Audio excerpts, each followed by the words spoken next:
하나님께서 우리에게 주시는 말씀은 디모데후서 2장입니다. 신약성경 디모데후서 2장 14절부터 26절까지 말씀입니다. 본문이 좀 깁니다. 디모데후서 2장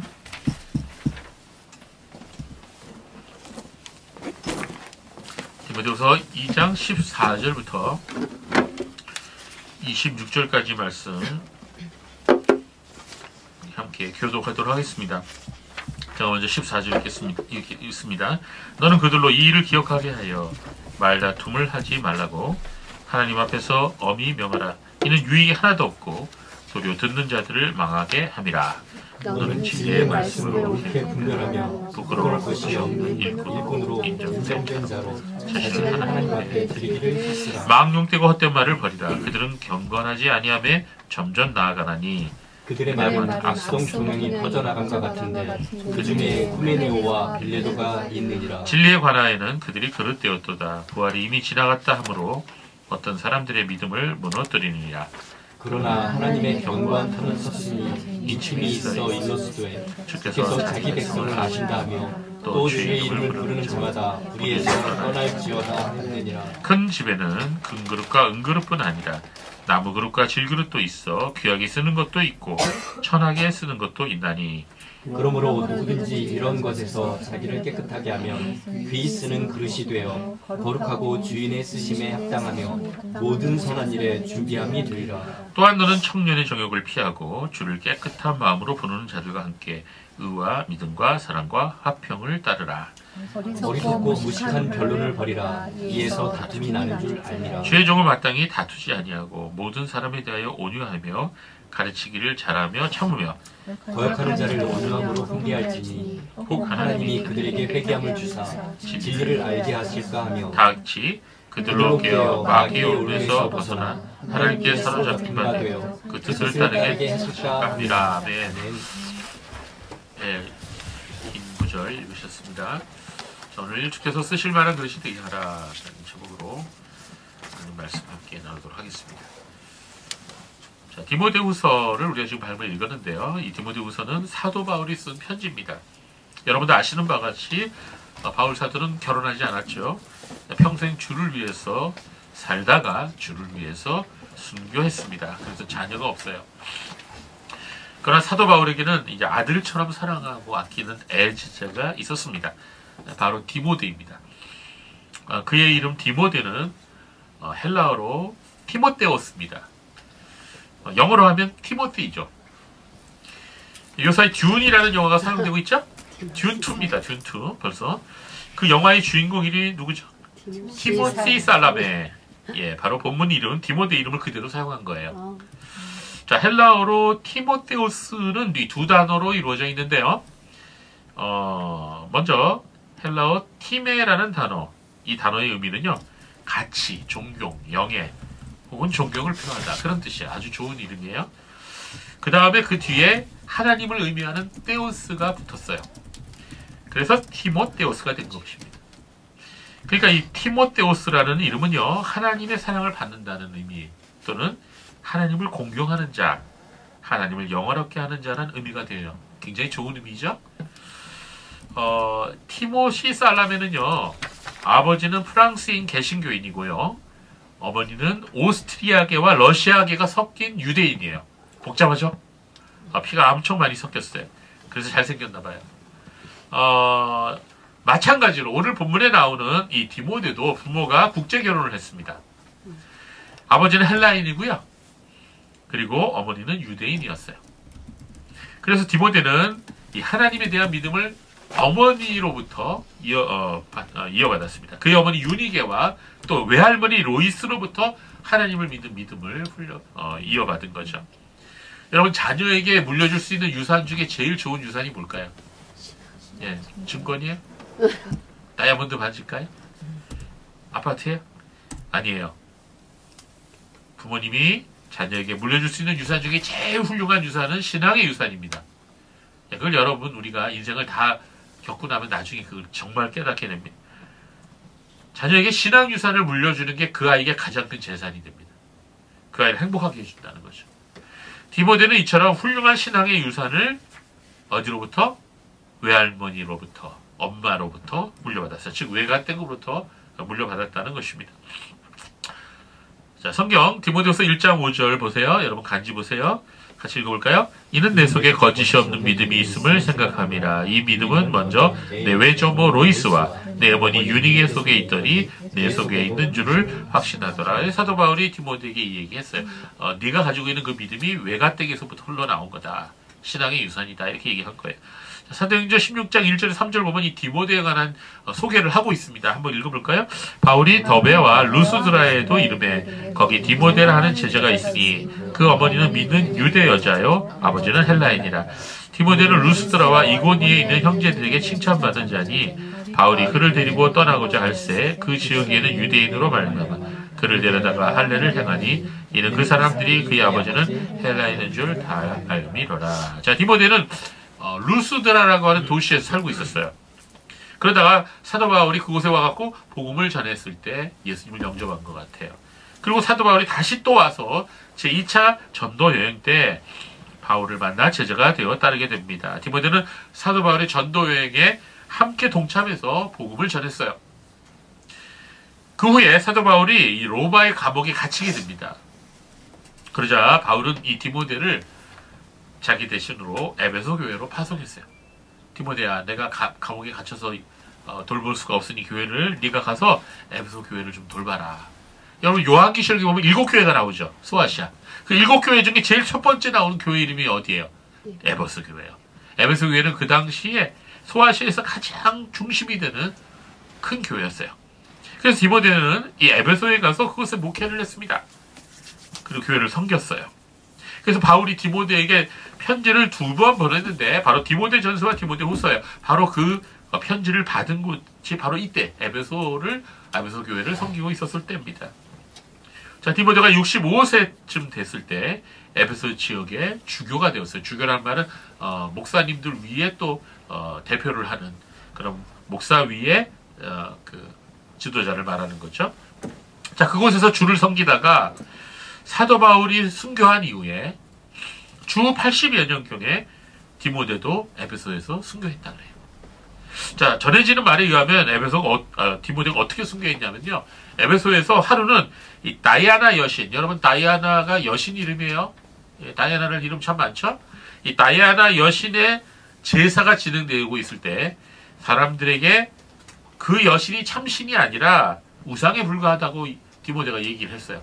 근데 이 말을 듣고서는 흥분한 이 군중들이 막대기를 가지고 곤봉을 가지고 와서 사정없이 디모데를 내리쳤어요. 그래서 디모데는 그 자리에서 순교했다고 합니다. 자, 이처럼 디모데는 이 마지막까지 주님을 위해서 충성을 다했어요. 자, 오늘 본문은요, 이 사랑하는 제자 디모데에게 이 사도 바울이 아버지의 마음으로 권면을 한 내용입니다. 당시 디모데는 젊은 나이였어요. 예, 젊고 어리다 보니까 열정은 넘치는데 또 경험이 적으니까 실수도 있었겠죠. 이에 사도 바울이 이 디모데에게 편지를 써서 젊은 사역자 디모데에게 이런저런 교훈을 주었던 것입니다. 그래서 디모데 전후서에는요, 이 목회에 대한 바울 사도의 권면이 많이 담겨 있어요. 그래서 성경에 이 신약성경의 디모데전서, 디모데후서 그리고 디도서 이 세 권을 뭐라고 부르느냐? 목회서신이라고 부릅니다. 예, 모두 사도 바울이 쓴 편지인데 사도 바울이 그곳에 목회에 대한 이야기를 많이 하고 있어요. 교회를 어떻게 섬기면 좋다는 얘기를. 지금도 이제 목회를 하는 목사님들이 이 디모데전후서와 디도서가 교과서처럼 읽혀지고 있습니다. 많은 목사님들이 이 디모데전후서와 디도서를 사랑을 하면서 읽고 있죠. 특히 우리가 오늘 본문으로 삼은 이 디모데후서는요, 사도 바울이 제일 마지막에 기록한 것으로 보이는 서신입니다. 그래서 디모데후서는 죽음을 눈앞에 둔 바울의 결연한 의지가 보여요. 믿음 가운데서 나온 영적 아들 디모데를 향해 따뜻하고 애틋한 그런 아버지의 마음이 담겨있는 가장 바울적인 그런 편지다, 이렇게 평가가 되고 있는 것입니다. 여러분들 아시다시피 사도 바울은 아시아와 유럽을 다니면서 정말 많은 곳에 가서 복음을 전했습니다. 그리고 많은 교회를 세웠어요. 이 과정에서 이 바울은요, 말할 수 없는 어려움과 고초를 수없이 겪었습니다. 매를 맞기도 하고 심지어는 죽었다가 살아나기도 했어요. 수많은 욕을 들었습니다. 감옥에 갇히기도 하고요. 이제 바울은요, 자신의 일생을 이제 회고하면서 디모데를 향해 믿음의 선한 싸움을 싸우라 이렇게 당부하고 있습니다. 이런 바울의 당부는요, 굳이 디모데에게만 준 게 아니라 오늘날 모든 성도들을 향한 바울의 유언이다 이렇게 말할 수 있는 것입니다. 그래서 우리 성도들은요, 이 디모데후서 말씀을 잘 읽고 그 말씀대로 살아야 됩니다. 우리가 그렇게 하게 된다면 이 땅에서 하나님의 큰 은혜를 받게 될 뿐만 아니라 장차 하나님의 나라에서 영광의 면류관을 얻게 될 줄로 믿습니다. 여러분 디모데후서 꼭 읽으세요. 여러 번 읽으세요. 너무 좋습니다. 그렇습니다. 디모데후서는 성도들에게 매우 유익한 교훈이 많이 기록되어 있습니다. 그 중에서 디모데후서 2장은요. 매우 중요한 교훈이 담겨있는 부분입니다. 디모데후서 2장에서 바울 사도는 디모데에게 너는 복음의 진리 위에 굳게 서서 주를 섬겨라라고 권면하고 있습니다.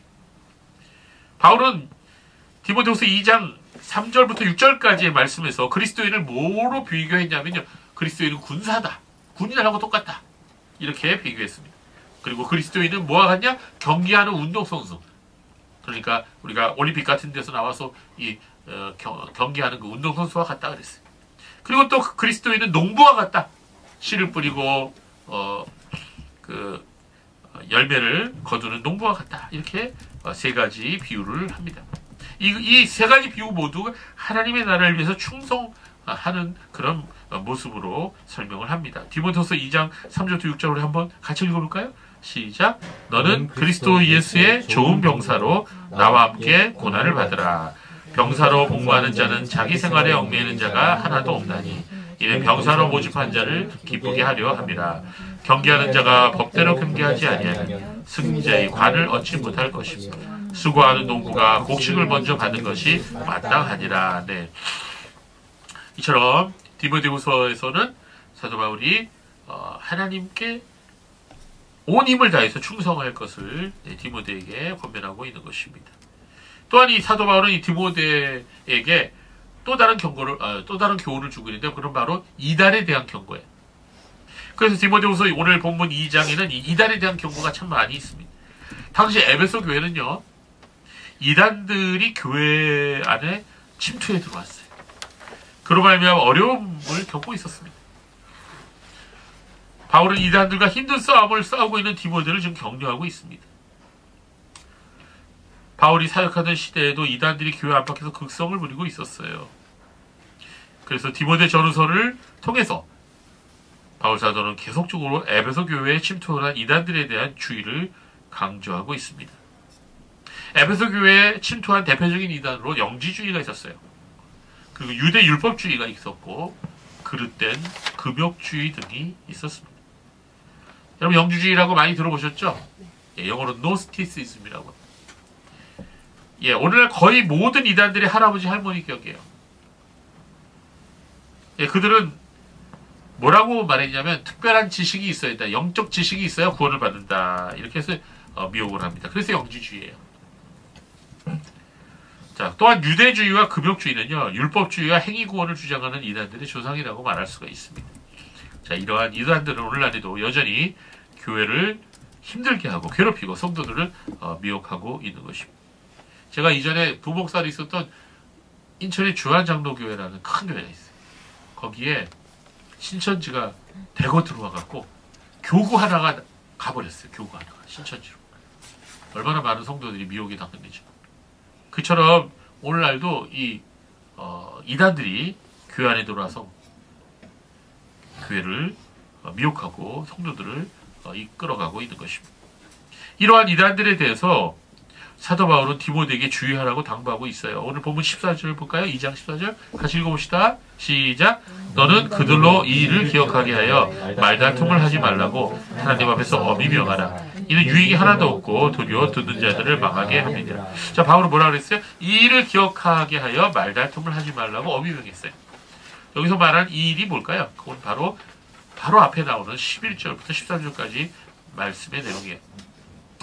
즉 미쁘다 이 말이 우리가 주와 함께 죽었으면 또 함께 살 것이요.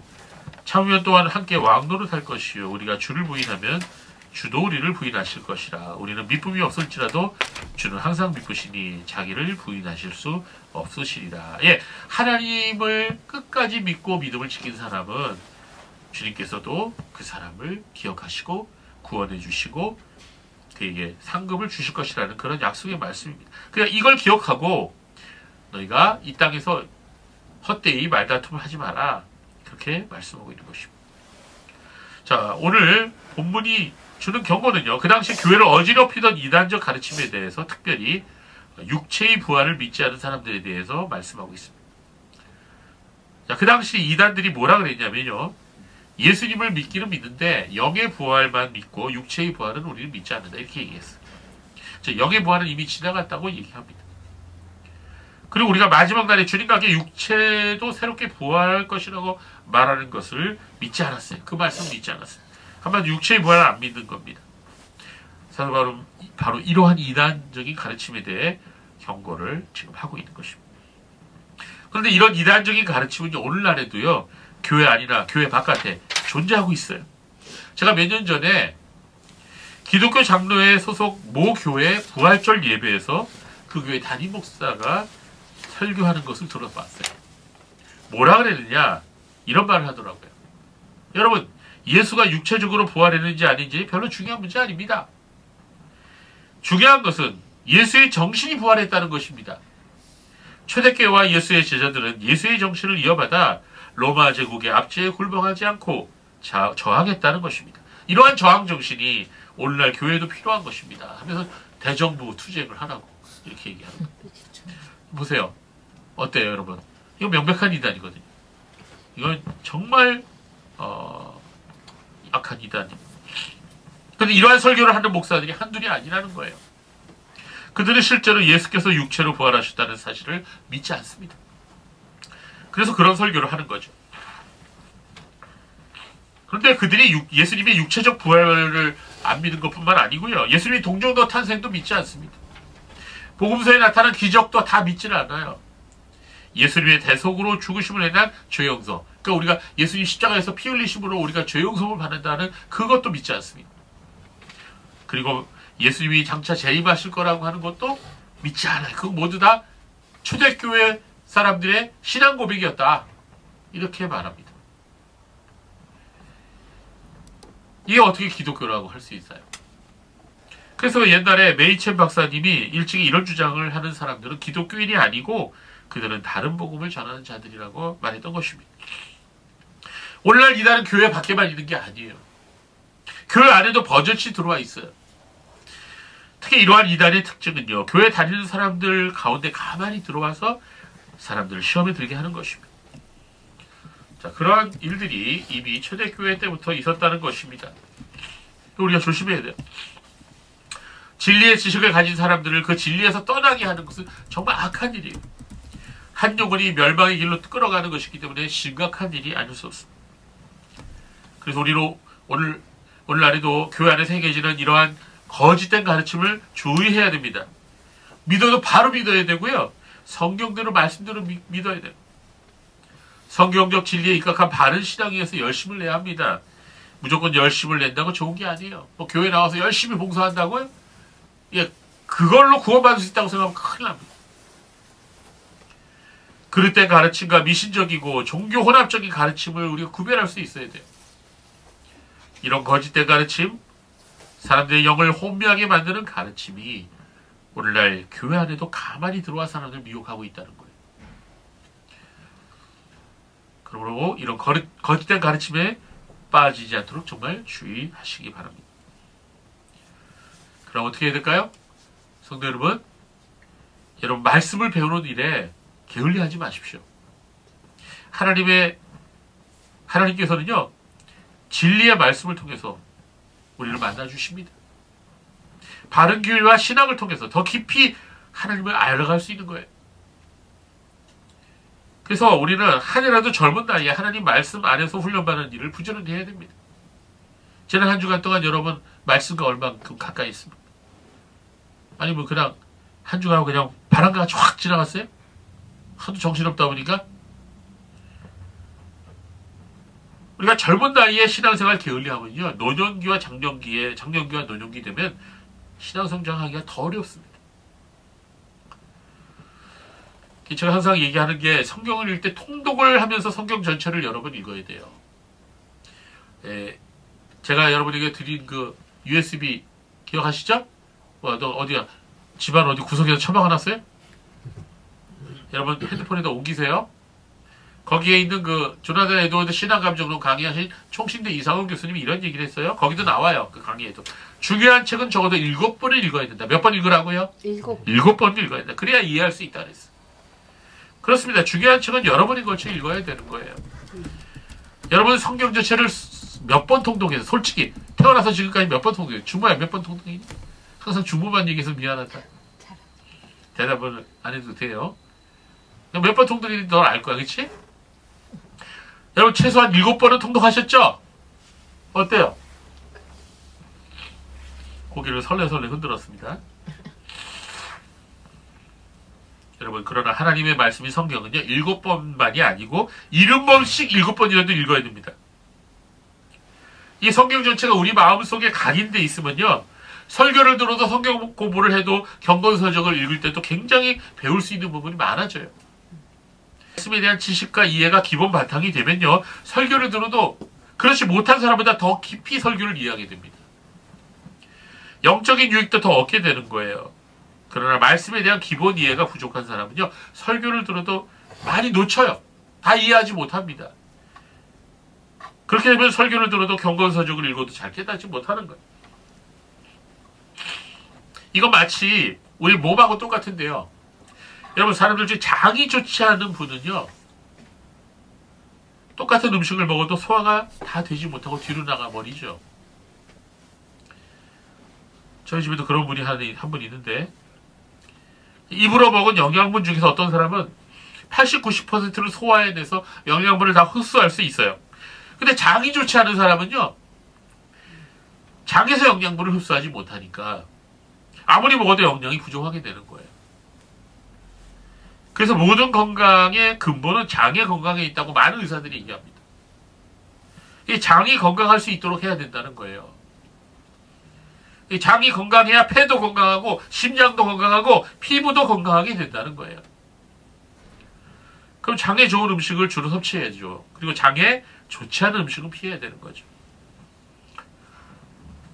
그렇게 해서 장내의 환경을 건강한 환경으로 바꿔야 한다는 것이다. 오늘 건강 강의로 바뀌어버렸네요.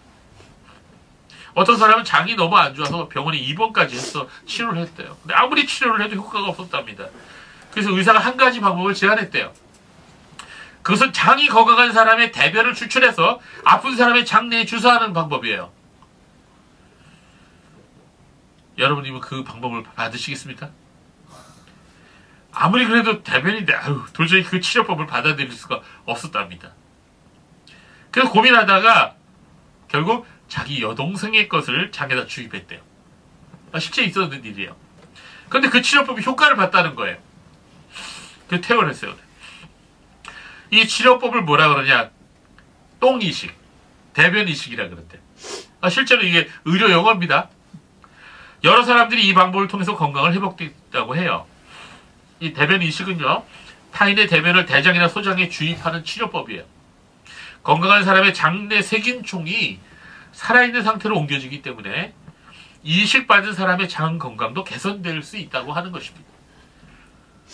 특히 이 방법은요, 항생제의 내성이 생긴 난치성 장염을 치료하는데 아주 큰 효과가 있대요. 순천향대 부천병원 소화기과 내과 육창봉 교수가 얘기했어요. 장내 세균총에 다양한 종류의 유산균과 유해균이 있는데 이 여러 원인으로 이 불균형이 일어나서 안 좋은 균이 많아지면 이게 밸런스가 깨지면 장이 안 좋아진다는 거예요. 그래서 우리가 항생제 복용할 때 조심해야 되고 어떤 약을 복용할 때 조심해야 됩니다. 그래서 우리가 뭘 먹느냐 참 중요해요. 평소에 꾸준히 장에 좋은 음식을 섭취하다 보면 체질 개선도 되고 건강에도 도움이 될 수 있다는 것입니다. 근데 이게 영적인 것도 마찬가지예요. 우리 음식을 균형 있게 잘 먹어야 우리 몸이 건강해지는 것처럼 우리 영혼 또한 하나님 말씀을 균형 있게 잘 먹어야 돼요. 어느 한쪽만 먹어서는 안 됩니다. 말씀을 먹다니 어떻게 말씀을 먹는다는 것입니까? 라고 물을 수 있습니다. 뭐 신구약 성경을 미석기에 넣어갖고 갈아서 마셔야 되나요? 아니면 약탕기에 넣고 푹 끓여서 마시라는 겁니까? 그게 아니죠. 성경을 창세부터 요한계시록까지 끝까지 골고루 읽고 잘 묵상하라는 것입니다. 그래서 제가 여러분에게 듣는 성경 전해드린 이유가 그겁니다. 하루에 한 권씩 그거 들어보세요. 남이 읽어주니까 얼마나 좋은지 몰라요. 또 긴 것은 2, 3일에 한 번씩 들어보세요. 정말 좋습니다. 우리가 하나님의 말씀을 전체적으로 지속적으로 읽고 묵상하게 되면 정말 좋은 게 있어요. 뭐냐면요. 우리의 사고방식이 세상적인 것으로부터 영적인 것으로 바뀐다는 거예요. 굉장히 중요한 겁니다. 많은 사람들이 이 세상을 살아가면서 무엇이 똥인지 된장인지 구별할 줄 모르고 살아가요. 오늘 지저분한 얘기 좀 많이 해서 죄송합니다. 그 자기가 지금 세상적인 가치관을 가지고 지금 살아가면서도 뭐가 잘못되는지를 전혀 깨닫지 못하는 것입니다. 그러니까 죄를 지으면서도 아무 거리낌이 없어요. 요새 사람들 보면. 심지어 교회에 나오는 사람들도 죄를 지으며 교회를 나와요. 그러면서도 하나님 앞에 당당합니다. 왜 그런지 아십니까? 말씀이 없어서 그래요. 말씀이 아직 내 마음속에 자리 잡지 못해서 그런 것입니다. 어떤 분이요, 오래전에 제게 성경책을 한 권 선물해 주셨는데, 그분이 선물한 성경책 표지 내부에 이런 글이 적혀 있었습니다. 여러분 잘 들어보세요. 이 책은 당신을 죄와 멀어지게 만들 것입니다. 아니면 죄가 당신을 이 책으로부터 멀어지게 만들 것입니다. 이해되셨어요? 예. 성경책을 우리가 가까이 하면 우리는 죄로부터 멀어지게 된다는 거예요. 그러나 우리가 죄를 사랑하게 되면, 죄를 가까이 하면 성경을 알게 된다는 거죠. 여러분 혹시 이 말이 공감이 되십니까? 예, 공감이 되시죠? 저도 공감이 돼요. 여러분 죄를 짓고 나서 곧장 성경책이 펴지던가요? 그렇게 되는 것입니다. 그렇습니다. 하나님 말씀을 가까이 하고 말씀을 아침 저녁으로 읽고 묵상하고 기도하는 사람이 죄로부터 멀어지는 삶을 살아가게 되는 것은 당연하죠. 우리의 사고방식이 바뀌어지는 거예요. 가나안적 사고방식에서 하늘나라 사고방식으로 바뀌는 것입니다. 세상적 가치관으로부터 기독교적 성경적 세계관으로 바뀌는 것입니다. 그러한 변화가 우리의 삶 전체를 바꾸어 놓게 되는 거예요.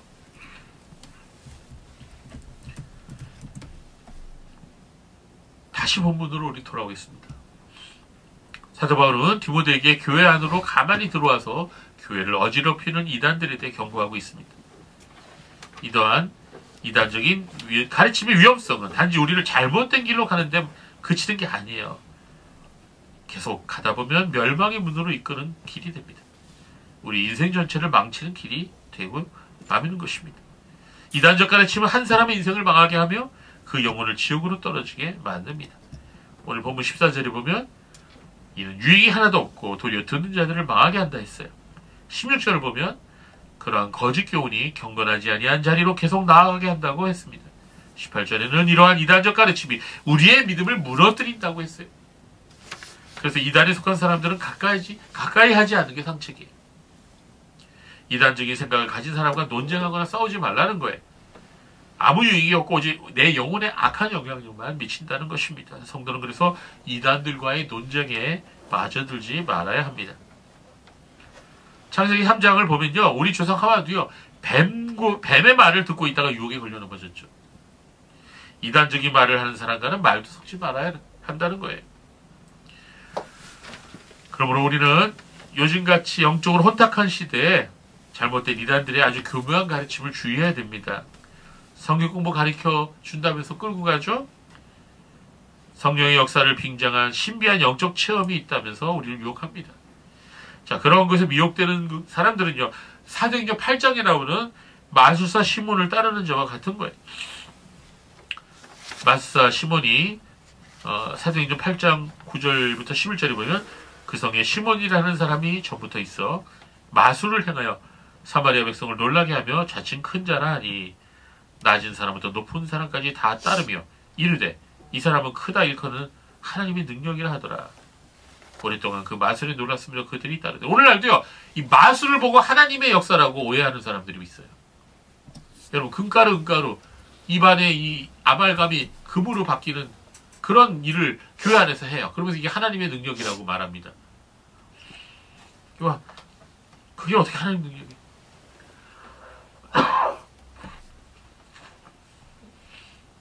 마술이에요, 마술. 우리 그걸 분별할 수 있어야 됩니다. 오늘 본문에는 사도 바울은 이단적 가르침뿐만 아니라 그리스도인이 피하고 경계해야 할 것 중에 망령되고 헛된 말을 말씀하고 있습니다. 16절에 망령되고 헛된 말을 버리라. 그들은 경건하지 아니하므로 점점 나아가나니. 자, 망령된 말은 헬라어로 베벨로스인데요.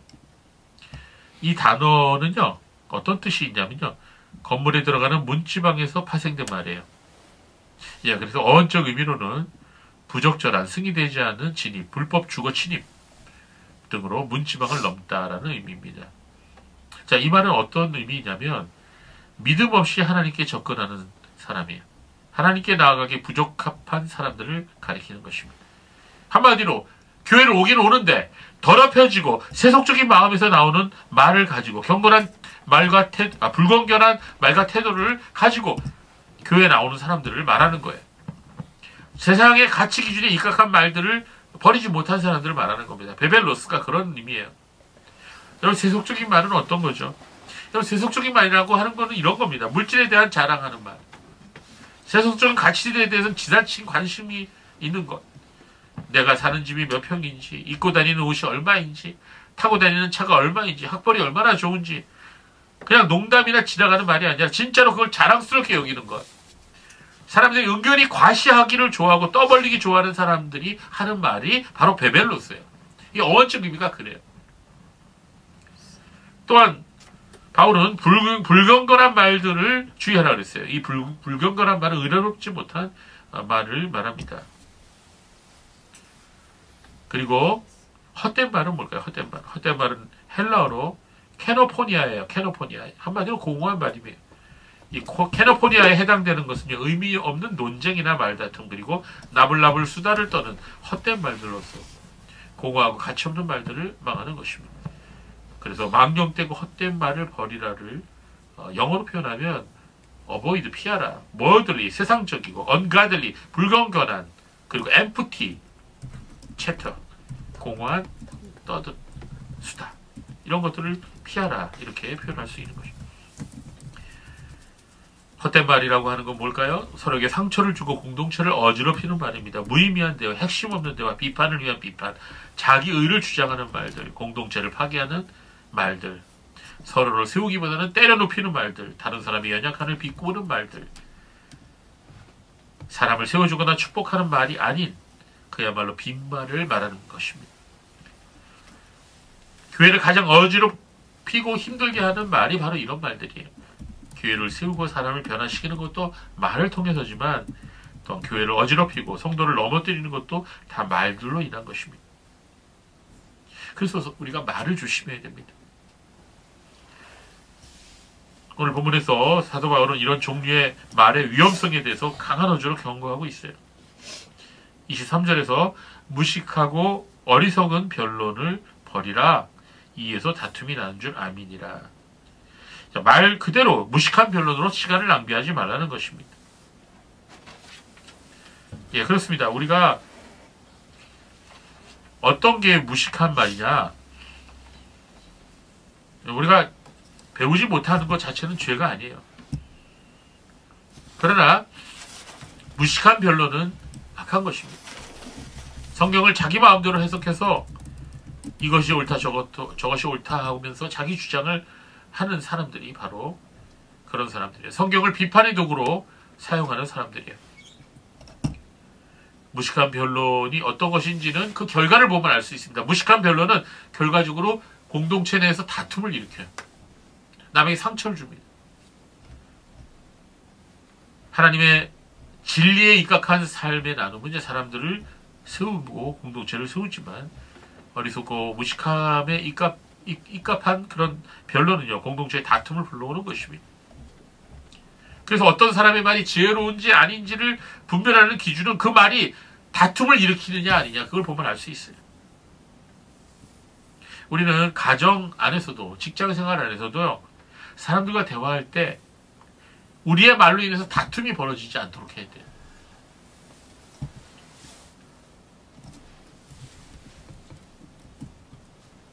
사람의 말은 그 사람의 인격을 말해줍니다. 그리스도인의 인격을 가진 사람은 그리스도와 같이 화평케 하는 말을 하죠. 그래서 그리스도인은 말부터 거룩해야 됩니다. 요새 인터넷에서 사람들이 사용하는 말 보면요, 영화에서 나오는 말도 보면요, 진짜 낯뜨거운 말들이 많아요. 우리 청소년들 이렇게 말하는 거 보면 대화가 거의 뭐 90%가 욕이더라고요. 너무너무 참 어떻게 저렇게 되는지 모르겠어요. 우리 자녀들은 그러지 마시기 바랍니다. 예전 같으면 부끄러워서 쓰지 못하는 말들이 상용화되죠. 남들 다 쓴다고 나도 무조건 쓰는 것이 옳은 것이 아닙니다. 자, 여러분 이런 말 들어본 적 있죠? 매너가 사람을 만든다. 예, 영어로 manners makes man. 어디서 들었어요? 킹스맨. 영화 킹스맨으로 유명한 문장입니다. 오늘 본문 말씀은 이렇게 말씀합니다. 말이 그 사람을 만든다. 그 사람이 하는 말이 그 사람이 어떠한지를 말해준다. 그리스도인은 그리스도인의 말투를 쓰는 거예요. 그것은 거룩함과 평화라고 하는 말투예요. 여러분이 집에서나 직장에서나 교회에서나 어디서나 여러분의 입으로 나오는 말이 그리스도의 말이 되기를 바랍니다. 이제 마지막으로 사도 바울은 디모데에게 자신을 하나님께 드리기를 힘쓰라고 말씀하고 있습니다. 여러분 2장 15절 말씀 같이 읽어볼까요? 시작. 너희는 진리의 말씀을 옳게 분별하여 부끄러울 것이 없는 일꾼으로 인정한 자로 자신을 하나님 앞에 드리기를 힘쓰라. 자, 바울은요, 그리스도인의 인생 목표를 아주 정확하게 우리에게 보여주고 있습니다. 그리스도인은 어떤 사람이냐? 자신을 하나님께 드리는 사람이에요. 이것은 로마서 12장 1절에서도 정확하게 나와 있어요. 그러므로 형제들아, 내가 하나님의 모든 자비하심으로 너희를 권하노니 너희 몸을 하나님이 기뻐하시는 거룩한 산 제물로 드리라. 이는 너희가 드릴 영적 예물이라. 여러분 성경을 읽어보면요, 두 종류의 사람들이 나와요. 한쪽은요, 하나님께 쓰임받는 사람들이에요. 성경은 그런 사람들을 가리켜 하나님의 사람들이라고 말합니다. 하나님의 일꾼이라고 말합니다. 그런 사람들의 이름들이 성경에 쫙 나열되어 있어요. 사도 바울, 사도 베드로, 디모데, 브리스길라, 아굴라, 디모데후서 1장에 나오는 오네시보로 같은 그런 사람들이에요. 이 사람들의 이름은 영광의 이름들입니다. 장차 주님의 날에 하나님과 주 예수 그리스도부터 칭찬과 상급을 받게 될 사람들의 이름입니다. 그러나 성경에는 부끄러운 이름도 있습니다. 마귀에게 이용당하고 복음을 부끄러워하고 세상을 사랑한 사람들의 이름입니다. 디모데후서 1장 15절에 나오는 부겔러와 호모게네 같은 사람들의 이름이에요. 또한 2장에 나오는 후메네오와 빌레도 같은 사람들의 이름이에요. 그들의 말이 얼마나 악한지 악성 종양이 퍼져나간 것 같다고 사도 바울은 얘기합니다. 예수님을 팔아버렸던 가룟 유다, 빌라도, 헤롯 같은 사람들의 이름이 그런 이름이에요. 여러분은 어떤 이름에 속하기를 원해요? 여러분의 이름이 하나님의 자녀의 이름이 되기를 원합니까? 여러분의 이름이 하나님의 일꾼의 이름이 되기를 원합니까? 아니면 세상 사람들처럼 세상을 사랑하는 사람의 이름이 되기를 바랍니까? 우리 모두가 하나님의 사람으로, 하나님의 일꾼으로 여러분 우리의 이름이 하늘나라에 기록되기를 바랍니다. 본문 20절과 21절 우리 같이 읽겠습니다. 디모데후서 2장 20절 21절 시작. 큰 집에는 금그릇과 은그릇뿐만 아니라 나무그릇과 질그릇도 있어 귀하게 쓰는 것도 있고 천하게 쓰는 것도 있나니 그러므로 누구든지 이런 것에서 자기를 깨끗하게 하면 귀히 쓰는 그릇이 되어 거룩하고 주인의 쓰심에 합당하여 모든 선한 일에 준비함이 되리라. 여러분 이 말씀은요, 하나님이 어떻게 하나님께 쓰임받을 수 있는지를 그 기준을 말해주고 있어요. 그 기준이란 발음이 아니라 거룩함이에요. 깨끗함이에요. 하나님께서는 거룩한 그릇을 사용하신다는 겁니다. 여기서 말하는 그릇은 사람을 말합니다. 깨끗한 그릇이 거룩한 그릇이고 거룩한 그릇이 주인이 쓰시기에 합당한 준비된 그릇인 것입니다. 여러분 당장 싱크대에 여러분 뭘 담아야 되는데 국을 담아야 되는데 설거지 안 된 그릇을 사용하겠어요? 아니면 잘 설거지된 그릇을 사용하겠어요? 당연하죠. 깨끗한 그릇을 사용해야죠. 그 깨끗한 그릇이 바로 준비된 그릇이라는 것입니다. 디모데후서 2장 21절 22절 말씀은 다시 한번 읽어볼까요? 시작. 그러므로 누구든지 이런 것에서 자기를 깨끗하게 하면 귀히 쓰는 그릇이 되어 거룩하고 주인의 쓰심에 합당하며 모든 선한 일에 준비함이 되리라. 또한 너는 청년의 정욕을 피하고 주를 깨끗한 마음으로 부르는 자들과 함께 의와 믿음과 사랑과 평을 따르라. 아멘. 네. 자기 자신을 세상적인 가치관과 헛된 말로부터 또 청년의 정욕으로부터 또 이단적인 그런 잘못된 교리로부터 자기 자신을 깨끗하게 하는 사람을 하나님께서 귀히 사용하신다는 말입니다. 자, 어떤 사람이 이런 생각을 해요. 아, 나 정말 괜찮은 사람인데 왜 하나님 나 같은 사람 안 쓰시지?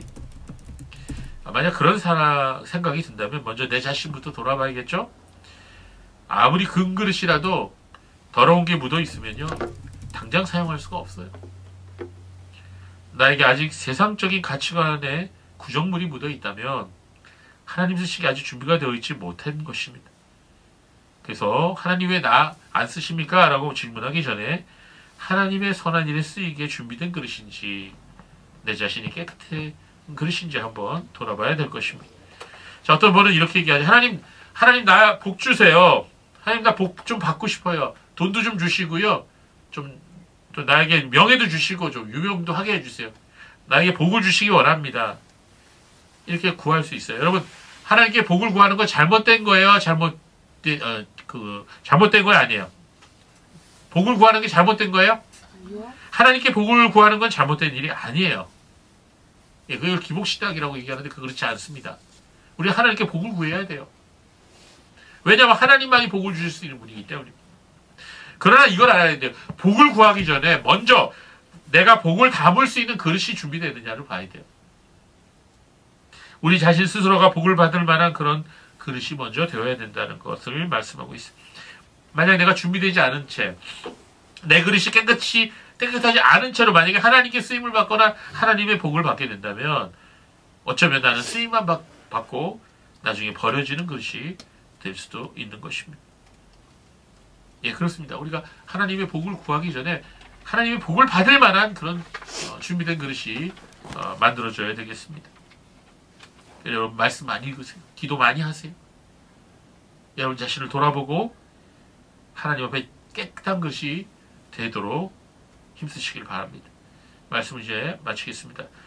본문에 나오는 디모데는 참으로 하나님 앞에 준비된 그릇이었어요.